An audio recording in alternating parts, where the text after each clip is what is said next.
அற்புதம் நடக்கலைன்னா உங்ககிட்ட தான் பிரச்சனையே இருக்குது. கவனிக்கணும். பலமுறை சொல்லிட்டேன், சிம்பிளாக நல்லா விளங்கிக்கிறணும். கர்த்தர் எல்லாவற்றையும் காண்கிறார், உங்கள் வாழ்க்கையை காண்கிறார், உங்கள் வாழ்க்கையை அவர் பார்க்கிறார். நீங்கள் விசுவாசத்தில் நிற்கிறீங்களா, விசுவாசத்தில் இல்லையா, இதெல்லாம் கர்த்தர் பார்க்குறார். சபைக்கு ஒழுங்காக வரணும் ஒன்று. ரெண்டாவது பார்த்தீங்கன்னா தசமபாகத்தில் தயவு செய்து திருப்பி திருட்டுத்தனம் பண்ணாதீங்க. அதே போல் தசமபாகத்தை கடமைக்காகவோ இல்லை மற்ற காரியமோ பண்ணாலும் உங்களுக்கு நடக்காது. அற்புதத்தை நீங்கள் பார்க்கவே முடியாது. பணத்தில் நீங்கள் உயர்வு பார்க்க முடியாது. இந்த விஷயத்தில் நீங்கள் சரியாக இருந்தால் போதும். சபைக்கு வரணும், தசமம் கரெக்டாக செய்யுங்க, காணிக்கை கொடுங்க. மற்றவங்களுக்கு கடவுள் ஏதாச்சும் உங்களுக்கு மூலியமாக செய்யணும்னு ஆசைப்பட்டார்னா, ஆண்டு உங்களுக்கு உணர்த்தினா அதை போய் செஞ்சிடணும், யாருக்காக இருந்தாலும். இதை நீங்கள் தொடர்ந்து செஞ்சாவே பணத்தில் எப்போது பெருக்கணும்னா பணத்துக்காக ஜெபிக்க வேண்டிய அவசியமே இல்லை. புரியுதுங்களா? தயவுசெய்து யார்கிட்ட போய் இந்த கடன் வாங்குறத ஸ்டாப் பண்ணுங்க. கடன் வாங்குற எண்ணம் இருந்தால் தேவனுடைய அற்புதத்தை நீங்கள் பார்க்க முடியாது. நீங்கள் நிறுத்தினா தான் தேவனுடைய அற்புதத்தை பார்க்க முடியும். ஏன்னா மறுபடியும் நீங்கள் உங்களை தான் சார்ந்திருக்கீங்க. கடன் சொல்லும்போது யாரை சார்ந்திருக்கீங்க? நீ கர்த்தரை சார்ந்திருக்கல. கர்த்தர் வாங்க சொன்னாரா? வாங்கு. ஏன்னா அவர் கொடுக்குற மாதிரி இங்கே சொல்லுவார். இங்கே வாங்கிட்டு அப்படியே டக்குன்னு கொடுத்துருவார். சொன்னால் ஏன்னா சில பேருக்கு நான் சொல்கிறேன், ஒருவேளை கர்த்தர் வழிநடத்தல் இருந்தால் அது உடனடியாக தர மாதிரி தான் இருக்கும். இங்கிட்டு வாங்கி இங்கிட்டு தர மாதிரி இருக்கும். புரியுதுங்களா? ஆகையால் தயவு செய்து தேவன் நடத்துகிற பாதையில் போங்க. யார்ட்டையும் பிச்சை எடுக்காதீங்க. காசு இருந்தா கொஞ்சம் கொடு, இந்த அதை கொடு, இதெல்லாம் வேண்டாம். நான்லாம் உண்மையிலே கடவுளை அறியாத போதே இந்த கடன்ற விஷயத்தை பார்த்து வாழ்க்கையில் கடனே வாங்கக்கூடாது என்ற ஒரு நிலைக்கு தள்ளப்பட்டவன். என்றால் நான் கடவுளை அறியாமல் இருந்தாலும் கடவுள் என்னை அறிந்து அவர் என்ன பண்ணார், அப்பந்தே நடத்தி கொண்டு தான் வருகிறார். பல காரியங்களை உருவாக்கி வருகிறார். ஆகையால் தயவு செய்து சத்தியத்தில் நிற்க பழகுங்கள். பாருங்க, அவங்க சொன்ன சாட்சியை ஃபுல்லாக நீங்கள் கேட்டிங்களான்னு எனக்கு தெரியல, இல்லை அசம்பந்தமாக இருந்தீங்களான்னு தெரியல. அவங்க ஆரம்பத்தில் உண்மையாக சொன்னாங்க, நான் தேவ வார்த்தைக்கும் கீழ்ப்படியில, போதகர் சொல்கிறதுக்கும் கீழ்ப்படியில, நான் அப்படிலாம் முரட்டாட்டம் பண்ணேன். ஆனாலும் கர்த்தர் மேலே அன்பு கூர்ந்து திருப்பி அற்புதம் செய்யலை, திருப்பி வழி நடத்தி தான் அற்புதம் செஞ்சார். திருப்பி அவங்க வார்த்தை கீழ்ப்படிய பண்ணி சில காரியங்களை கொண்டு வந்து தான். பாருங்க, உங்கள் கையில் தான் இருக்குது தேவ சத்தியத்தை கேட்கணும். எனக்கு என்னன்னா, சத்தியத்தை அறிந்தும் இந்த தசமபாகத்தெல்லாம் சில பேர் வஞ்சித்து அவங்க என்ன பண்ணுறாங்கன்னா, தேவனை குறித்து ஒரு பயம் இல்லாமல் இருக்கிறாங்க. ஒன்று விளங்கி கொள்ளுங்க தேவ பிள்ளைகளே. நான் இதை சொல்கிறதுனால ஏதோ எனக்குன்றதெல்லாம் நான் சொல்ல வரலை. தேவனை குறித்த ஒரு பயம், தேவனை வார்த்தை குறித்தான ஒரு மதிப்பு இருக்கணும், மரியாதை இருக்கணும். தேவனை உங்கள் வாழ்க்கையில் எந்த அளவு நீங்கள் மதிப்பு கொடுத்துருக்கீங்க என்பதை உங்கள் செயலால் தெரியும். அதை வச்சே நீங்கள் கண்டுபிடிக்கலாம். தேவ பிள்ளைகளே, நிச்சயமாகவே உங்களுடைய காரியத்தை கர்த்தர் அங்கீகரிப்பார் என்றால் பல மடங்கு பெருக்கம் உண்டாகும். காணிக்கையாக இருக்கட்டும், எந்த காரியமாக இருக்கட்டும், கொடுக்கிறதா இருந்தால் கூட இருதயபூர்வமாகவும் சந்தோஷமாகவும் ஒரு மனிதன் கொடுக்க ஆரம்பிப்பான் என்றால் நிச்சயமாக அவருடைய வாழ்க்கையில் பணத்தில் செழிப்பாக இருந்தே ஆகணும். ஏன்னா கர்த்தர் அங்கீகரிக்கும் போதே அந்த பெருக்கம் உண்டாக ஆரம்பிச்சிடும். கர்த்தர் அங்கீகரிக்கணும். நீங்கள் காணிக்க போடும்போது நல்ல உள்ளத்தில் போடும்போது தான் கர்த்தர் அங்கீகரிப்பார். உள்ள சரியில்லாமல் நீங்கள் போட்டாலும் காணிக்கை அங்கீகரிக்கப்பட மாட்டாது. நீங்கள் சொல்லலாம், பாஸ்டர் பிரசங்கம் பண்ணார், நான் காணிக்கை கொடுத்தேன், தசமாக கொடுத்தேன், ஒன்றும் நடக்கலைன்னு. அதைத்தான் இங்கே நாங்கள் தெளிவாக பிரசங்கம் பண்ணுகிறோம். எப்போ அற்புதம் உண்டாகிறது, ஏதோ சொன்னதுனால போட்டோம் அப்படின்றதுக்கு வரக்கூடாது. நான் இருதயபூர்வமாய் போடணும், கர்த்தரை நம்பி போடணும், கர்த்தருடைய வார்த்தையை நம்பி போடணும். தேவ வார்த்தை மாத்திரமே சத்தியம்.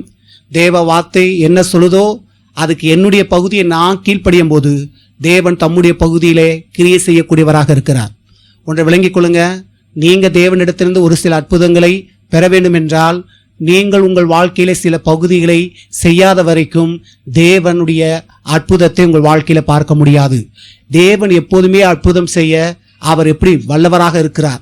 ஆனால் நம்முடைய வாழ்க்கையில் நம்முடைய பகுதியை செய்யாதனால தான் சில தடைகள் உண்டாக ஆரம்பிக்கிறது.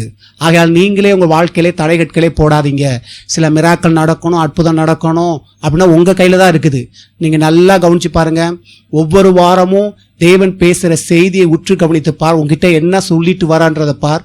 ஆனால் சில பேர் அதை கேட்டுமே கீழ்ப்படிய மாட்டாங்க. முக்கியமாக நான் சொல்கிறேன், பணத்தில் தான் நிறைய பேருமே வீழ்ச்சி அடைகிறாங்க. இந்த பணத்தில் தான் கட்டப்படுறாங்க. நான் பார்த்த வரைக்கும் இந்த ஊழியங்களில் அநேகரை சந்திக்கும் போதெல்லாம் கிறிஸ்தவர்கள் முக்காவாசி பேர் பணத்தில் பார்த்தீங்கன்னா கட்டப்பட்டு இருக்கிறாங்க. அவங்க தேவனுக்கு செய்வதோ, ஊழியர்களுக்கு செய்வதோ, கடவுள் அவங்களுக்கு ஏவுறதை செய்வதோ அவங்க என்ன பண்ணுறாங்கன்னா அப்படியே முடைக்கிறாங்க. அதனால அவங்க வாழ்க்கையில் பார்த்தீங்கன்னா பல நன்மைகள் நின்று போய் விடுகிறது. போய் பாஸ்டர்கிட்ட போய் என்ன பண்ணுவாங்கன்னா போய் கேட்டுக்கிட்டே இருப்பாங்க, என் வாழ்க்கையில் இது ஏன் நடக்கலை பாஸ்டர், இது ஆகலை அது ஆகலைன்னு. என்கிட்டலாம் வந்தால் நல்லா குடுன்னு கொடுப்பேன். ஏன்னா இவங்க வாழ்க்கையில் செய்யவே மாட்டாங்க. ஒன்று விளங்கி கொள்ளுங்களேன், கர்த்தரை யாருமே ஏமாற்ற முடியாது, நாம தான் ஏமாந்து போவோம். அதனால தான் வேதம் சொல்லுது, தேவன் தம்மை பரியாசம் பண்ண ஒட்டார். அந்த வார்த்தை நிறைய பேர் படிப்பாங்க, மீனிங்கே தெரியாம படிப்பாங்க. என்ன அப்படின்னா, தேவன் தன்னை கேலி பண்ண விட மாட்டாராம். நான் கடவுளையே ஏமாத்திட்டேன் அப்படின்னு நீ சொல்ற அளவுக்கு அவர் வச்சுக்கிற மாட்டார். நான் கடவுளையே ஏமாத்தி எல்லாத்தையும் வாங்கினவேன் அப்படி வைக்க மாட்டார். என்ன பண்ணுவாரு, நீ சொன்னதை செய்ய வரைக்கும் அவர் விட மாட்டார். ஆகையால் தான் தேவனிடத்துல என்ன பொருத்தனை பண்ணோம், பொருத்தனை விஷயத்திலையும் தேவன் கேட்கறாக இருக்கிறார். அப்படி கேட்கறதுனால நாம என்ன நினைக்கிறோம், கடவுள் என்ன மற்ற மாதிரி கொடுமை பண்ணி வாங்குற மாதிரி தெரியுதே அப்படின்னு. கொடுமை பண்ணி வாங்குற மாதிரிலாம் கிடையாது. அதை நீங்க கவனிச்சீங்கன்னா, நீங்க கடவுளை ஏமாத்தணுன்ற பேர்ல நீ நின்ற கூடாது. அதுக்கு தான் அவர் அதை செய்யறாரு. புரியுதா புரியலையா? எந்த பாணியில புரிஞ்சுக்கிறோம் என்பதுதான் ரொம்ப முக்கியம். கடவுளே எல்லாவற்றையும் அழுகிறார். கடவுள்கிட்ட நீ ஒரு காரியத்தை வாக்கு கொடுக்கும் போது கர்த்தர் அதை கவனிக்கிறார். கர்த்தர் சில காரியங்களை என்ன பண்ணுகிறார், அங்கீகரிக்கிறார். அப்போ கர்த்தர் என்ன பண்றாரு சொல்லும்போது பாத்தீங்கன்னா, நாம விட்டாலும் கர்த்தர் அந்த இடத்துல என்ன பண்றாரு, கேட்கிறார். ஏன் கேட்கிறார் அப்படின்னு சொல்லும்போது பாத்தீங்கன்னா, எந்த நாளும் நீ என்ன ஏமாத்துறன்றது இருக்கக்கூடாது. புரியுதுங்களா? அதான் எந்த நாளிலும் கர்த்தர் தன்னை என்ன பண்ண மாட்டார், கேலி பண்ற அளவுக்கு விட மாட்டார். ஆகையால் தான் நிறைய கிறிஸ்தவ வாழ்க்கையில இன்னும் சில பகுதியில் சாபங்கள் இருக்கும். சில பகுதிகளில் வந்து பார்த்தீங்கன்னா அவங்க வாழ்க்கையில வந்து பார்த்தீங்கன்னா வறட்சியும், சில பகுதிகளில் வியாதிகளும் நோய்களும் அவங்க குடும்பத்தை விட்டோ அந்த நபர்களை விட்டோ நீங்காமையே இருக்கும். ஏன்னு சொல்லும்போது பார்த்தீங்கன்னா, அவங்க நிறைய விஷயங்களை கடவுளுடைய காரியங்களை வஞ்சிக்கப்படுவாங்க. அதுதான் நான் சொல்றேன். நீங்க எங்க வேணாலும் பாருங்க, நீங்களே எப்படி இருந்தீங்கன்னு பாருங்க. பணத்துல தான் நீங்க வந்து கொடுக்காம வஞ்சிக்கப்பட்டு அப்புறம் கொடுக்காம நம்ம தேவைன்னா எப்பயாவது பண்ணிட்டு மன்னிப்பு கேட்டு நான் இப்ப சரியா பண்றேன். கடவுளை அறியாத ஒரு நபர் திருப்பி வந்து கேட்கறது வேற. சத்தியத்தை அறிஞ்சு புரிஞ்சு செய்யாம திருப்பி வந்து செய்யறேன்னாலும் நீ செய்யாத வரைக்கும் உனக்கு அது வராது. ஏன்னா அவருக்கு தெரியும். நான் உங்களுக்கு சொன்னேன் பார்த்தீங்களா, என்னுடைய ஊழிய அனுபவங்களை கடவுள் வந்து விடுறதில்லை. ஒரு குடும்பத்தை நான் சொன்னேன் பார்த்தீங்களா, ஒரு அம்மாட்ட அந்த அம்மா கொடுக்காமையே தசமகத்தை வஞ்சித்து வச்சிருக்கும் பொழுது அவங்கள நான் பார்த்ததுல எனக்கு அவங்களுக்கு பழக்க வழக்கம் இல்லை, ஒன்றுமே இல்லை. புதுசாக தான் போய் சந்திக்கிறோம். அந்த போதவர் மூலியமாய் சந்திக்கும் போது கர்த்தர் தெளிவாய் சொன்னார், இவள் இந்த தசமாகம் கொடுக்கவில்லை, ஆகையால் தான் இவள்கிட்ட இந்த பேய் போகவில்லை. இந்த பேய் போகணுமா கொடுக்க சொல்லிட்டு அவள் வைத்திருந்த பணத்தை தேவன் காண்பித்து கொடுத்தார். இந்த டப்பால அவள் பணத்தை வச்சிருக்கா, எடுத்து கொடுக்க சொல்லு அப்படின்னார். அப்ப அதை நின்று நிதானித்து நீங்க பாருங்களேன். அப்ப தேவன் நீ வைத்திருக்கிறது அவருக்கு தெரியுது. நிறைய நேரங்கள் நம்ம வந்து இல்லைன்னு ஏமாத்துறோம், மற்றவங்கிட்ட மறுதளிக்கிறோம். கர்த்தருடைய பணத்தை ஏமாத்தி வஞ்சித்து வச்சுட்டு என்ன பண்ணுவோம், என்கிட்ட பணம்லாம் இல்லை, ஒண்ணுமே இல்லை, ஆண்டவரே என்னை மன்னிச்சிருங்க. மன்னிக்க மாட்டார். நிறைய நாள் நீங்க என்ன நினைக்கிறீங்கன்னா, மன்னிப்பு கேட்டெல்லாம் மன்னிச்சிருவார். எந்தெந்த விஷயத்தை எப்படி மன்னிக்கிறார் தெளிவாக விளங்கிக் கொள்ளணும். பணத்தின் விஷயத்தை உள்ள வச்சுக்கிட்டு என்கிட்ட பணமே இல்லை, கடவுளே என்னை மன்னிச்சிருங்க, இனி கரெக்டாக செய்கிறேன், செய்ய மாட்டார். முதல்ல செய்யணுவார். ஏன்னா நீ அவர் ஏமாத்துறன்னு அர்த்தம். ஏமாத்த விடுவாரா? அவருக்கு தெரியாதா? நீ அப்படி மன்னிப்பு கேட்டு தேவன் மன்னிப்பு கொடுத்தாருன்னா நீ அவரை ஏமாத்திட்டேன்னு அர்த்தம். புரியுதா நான் சொல்றது உங்களுக்கு? தேவன் சில விஷயங்களை சில பேருக்கு அந்த பகுதியில் மன்னிப்பு தராதுக்கு காரணம் என்ன அப்படின்னா, தேவன் சொல்லுவார், முதல்ல நீ உண்மையா இருந்துவாரு. நீ என்கிட்டே என்ன பண்ணாத, உன் வேலையை காட்டாத. மனுஷங்கிட்ட தான் உன் வேலையை காட்டுற, மனுஷங்கிட்ட தான் ஏமாத்துற, கடவுள்கிட்டயே ஏமாத்துறியா? நிறைய கிறிஸ்தவர் கடவுள்கிட்ட ஏமாத்திட்டு இருக்காங்க. உன்னை கவனிங்க, கர்த்தருடைய பிள்ளைகள் அப்படி இருக்கவே முடியாது. தேவனை தேடுறவங்களுடைய இருதயம் சுத்தமா இருக்கும், சுத்தத்து மேல் சுத்தம் ஆகி கொண்டே இருக்கும். அதுதான் சரியான தேடுதல். நான் கடவுளை தேடியும் வந்து நான் என்ன டார்க்ல இருக்கேன் அப்படின்னா, நான் சொல்றேன், நீங்க தேடுதல் சரியில்லாத ஒரு நிலைக்குள்ள இருக்கீங்க, நீங்க தப்பான ரீதியில போயிட்டு இருக்கீங்கன்னு அர்த்தம். நீங்க உண்மையாய் கடவுளை தேடுவீங்க அப்படின்னா நீங்க வெளிச்சத்தின் மேல் வெளிச்சமா தான் போவீங்க. நான் கடவுளை தேடுறேன் ஆனா இன்னும் இருளுக்குள்ள இருக்கேன் அப்படின்னா நீங்க வளரல, அது வளர்ச்சி கிடையாது. நீங்க வேற ஒரு இதுல வளர்ந்து போயிட்டு இருக்கீங்க. எதுல? இருளுக்குள்ள வளர்ந்துட்டு போயிட்டு இருக்கீங்க, வெளிச்சத்துல வளரல. வெளிச்சத்துல போறவங்க வாழ்க்கையெல்லாம் இன்னும் மேன்மையாக்கிட்டே இருக்கும். ஆகையால் ஒன்றை விளங்கி கொள்ளுங்க, பணத்துலதான் மனிதன் பற்று அதிகமா இருக்கும்போது அந்த பணத்தை தான் கத்த தொடுறாரு, தொட்டு உன் மனதை மாத்த விரும்புறாரு. முதல்ல நான் பணம் இல்லை, முதல்ல நான் சொல்றதை நீ கேட்கணும், நான் சொல்றபடி நடக்கணும். நீ எனக்கு உபதேசம் பண்ணாத, நான் சொல்றத நீ கேளு. நிறைய நேரங்களில் பாத்தீங்கன்னா சில பேர் என்கிட்ட சொல்ற விஷயம், கர்த்தர் எனக்கு இதெல்லாம் செய்யும் போது அப்படி பண்றேன், அதை பண்றேன், இதை பண்றேன். கர்த்தர் என்கிட்ட சொல்வாரு, நான் சொல்றத அவள் செய்ய சொல்லு. அவள் சொல்றதுக்கு நான் அல்ல, நான் தான் கடவுள். புரியுதுங்களா? அவர் கடவுளா நீ கடவுளா? நீ சொல்றபடிலாம் கிடையாது, அவர் சொல்றபடிதான் நீ கேட்கணும், நீயும் நானும் கேட்கணும். நமக்குத்தான் தேவைகள் அதிகமா இருக்குது, நமக்குத்தான் அவருடைய அற்புதங்கள் தேவையா இருக்குது. ஆக உங்க இழுவைக்கு இழுத்துட்டு போய் வாழ்க்கையில அற்புதங்களை கேட்டீங்கன்னா நடக்கவே நடக்காது. நிறைய பேர் வந்து வாழ்க்கையில அற்புதங்களையும் நன்மைகளையும் பெறாம இருப்பதுக்கு காரணம் என்னன்னா, இவங்க தேவனை தன் பாதைக்கு நேராக இழுக்க பார்ப்பாங்க. பாவ போதர்களுக்கும் தெரியாது.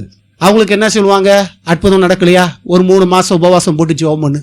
சமீபத்தில் பார்த்தீங்கன்னா ஒருத்தருக்கு பாஸ்டர் இப்படி சொன்னாராம், என்கிட்ட சொன்னார் பாரு, நான் வந்து இப்படி போகணும்னு நினைக்கிறேன். சரி விடு, 3 மாதம் உபவாசம் போட்டு என்ன பண்ணு. ஏங்க எதுக்கு 3 மாதம் உபவாசம்? ஏன்னா அங்கே சத்தியம் இருந்தால் தானே சத்தியத்தை பேசுவாங்க. அற்புதத்துக்கான வழியே நம்ம கையில் தான் இருக்குது. நம்ம தேவ பாதைக்கு நேராக நடக்கும்போது நம்முடைய வாழ்க்கையில் அற்புதங்கள் உண்டாக ஆரம்பிக்கும். நம்ம தான் கடவுள்கிட்ட சண்டை போட்டுட்டு இருக்கோம். சண்டை போது நிறுத்துங்க, முறுமுறு நிறுத்துங்க. நீங்கள் கீழே இறங்குங்க. நீங்கள் என்ன பண்ணுங்க, இணங்குங்க. முதல்ல இணக்கமுள்ளவர்களாய், எவ்வளோ முறை பார்த்துருக்கோம் அந்த வார்த்தையை. கத்தட்ட இன்னும் இணங்கி போகிறதே இல்லை. இன்னும் கத்தட்ட சண்டை போட்டுக்கிட்டு உள்ள பல கேள்விகளை கேட்டுக்கிட்டு பல குழப்பத்தை உள்ள வச்சுக்கிட்டு. கத்தர் என்ன சொல்றாரு, குழப்ப வேண்டிய அவசியமே இல்லை, நீ குழம்ப வேண்டிய அவசியம் இல்லை. இணங்கி வா, முதல்ல இணங்கி வா. நான் காட்டுற பாதையில் உனக்கு அற்புதம் இல்லாத மாதிரி இருக்கும். இதெல்லாம் நடந்தால் இதெல்லாம் ஆகுமா, அதெல்லாம் ஒன்றும் ஆகாத மாதிரி உனக்கு தெரியலாம். ஆனால் அங்கே தான் அற்புதமே இருக்குது என்பதை நீ விளங்கிக்கோ. சாத்தான் உன்னை வஞ்சித்து வைப்பான், அந்த பாதையில் ஒன்றுமே இல்லை அப்படின்னு. ஆனால் அந்த பாதையில் தான் உனக்கு அற்புதம் இருக்குது என்பதை விளங்கி கொள்ள வேண்டும். ஹல்லேலூயா. தேவ பிள்ளைகளே, கத்தரித்தது அற்புதங்களை பெற்றுக்கொள்வது கடினமான காரியமே இல்லை. நாம் கடினமாக அதை பார்த்துக்கிட்டு கடவுள்கிட்ட நம்ம சண்டை போட்டுட்ருக்கோம். கர்த்தர் சொல்கிறாரு, பாதையை சரி பண்ணு, சரியாயிரும்ன்றாரு. செம்மையாய் நடக்கிறவனுக்கு என் வார்த்தைகள் கிரியை செய்யாதா, வேலை செய்யாதுன்ற போது உன் பாதை செம்மையாக இருக்கட்டும். செம்மையான பாதையில் போ, செம்மையாய் நட. முதல்ல உன் பாதை சரி பண்ணுப்பா அப்படின்றாரு. பாதையெல்லாம் கோணல் மானமாக போட்டுக்கிட்டு அற்புதம் வரணும், அற்புதம் வரணும், அற்புதம் எங்கிட்டு வரப்போகுது? நீ கோணல் மானமாக இன்னும் இருக்கிற, இன்னுமே முழு இருதயத்தோடு நீ கர்த்தரை பின்பற்றலை அப்படின்றாரு. தேவன் தம்முடைய பாதையில் நடப்பதுக்கு கடவுள் எதிர்பார்க்கிறது முழு இருதயத்தோடு பின்பற்றி வாழ்றாரு. கொஞ்சம் கூட டவுட் இருக்கக்கூடாது. நான் உனக்கு காட்டுற வழியில், நான் உனக்கு காட்டுற வழி, நான் உனக்கு கற்றுக் கொடுக்குற பாதை, அதில் கொஞ்சம் கூட டவுட் இருக்கக்கூடாது. பாருங்க, அதில் பணத்தில் தான் நம்ம டவுட் பண்ணுவோம். கடவுள் விஷயம் சொன்னால் இது கடவுள் சொல்கிறாரா, இதை செய்யணுமா, 1000 கேள்வி கேட்போம் பணத்தில். அப்போ என்னன்னா டவுட்டு, மறுபடியும் டவுட் வருது பாருங்க இந்த பகுதியில், அந்த இடத்துல. அப்போ கர்த்தர் சொல்றாரு, என்னெல்லாம் அப்படிதான் பாருங்க. சில நேரம் ஆண்டவர் எனக்கு விதைக்க சொல்லும் போது அதிகமாக இருக்கும். அப்போ எனக்கு என்ன ஆண்டவரே இப்படி பண்ண சொல்றீங்க அப்படின்னு. கர்த்தர் சொல்ற ஒரே விஷயம், சந்தேகப்படாத, நான் சொல்றதை செஞ்சுட்டு வா. ஒன்றும் இல்லாத மாதிரி இருக்கலாம், நீ நடந்து வா, வரும். உனக்கு சத்தியமா வருது, நடக்குது. புரியுதுங்களா? கர்த்தரை ஏமாத்தாத. இது எனக்கும் உனக்கும் உண்டான பிரச்சனை கிடையாது, உனக்கும் கர்த்தருக்கு உண்டான விஷயம். நானும் அந்த பாதையெல்லாம் போகணும், நீ அந்த பாதையெல்லாம் போகணும். தயவு செய்து கர்த்தருடைய வார்த்தையில நின்று அற்புதங்களை பெற்றுக்கொள்ள பழகிக்கொள்ளுங்க. நீங்களும் கர்த்தரும் அப்படி இருக்க பழகுங்க. நீங்களும் தேவனுடைய வார்த்தையில நின்று தயவு செய்து என்ன பண்ணுங்க, நீங்களே பெற்றுக்கொள்ள பாருங்க. நீங்க தேவ பாதையில நடந்து போகும்போது நீங்களே வியப்படைவீர்கள், நன்மைகளை பெறும்பொழுது. ஹல்லேலூயா.